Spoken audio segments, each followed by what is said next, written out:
آره من با تو گرفتم از طبیعت انگاری کادو رو. منم پیش تو حس کردمشون دژاوا رو.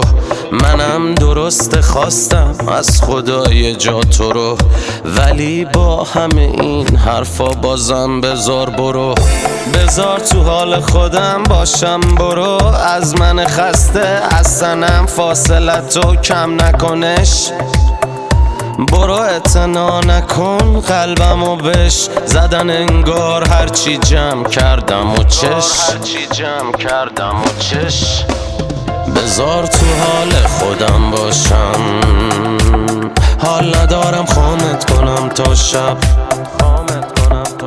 بذار تو حال خودم باشم، تو تنهاییم میذارم جای تو چند تا شم. بذار تو حال خودم باشم، من حال ندارم خامت کنم تا شب. بذار تو حال خودم باشم، تو تنهاییم میذارم جای تو چند تا شم.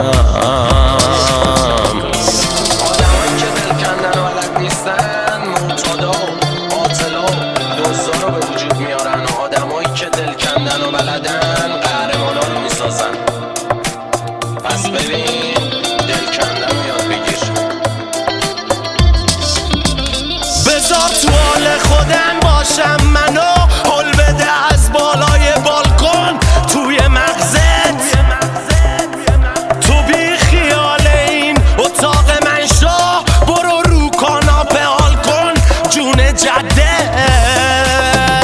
بذار تو حال خودم باشم، من از دنیا پر قلبم خود دردم.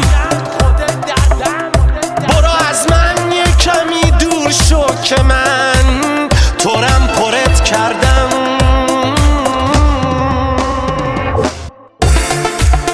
خب میگفتم بله،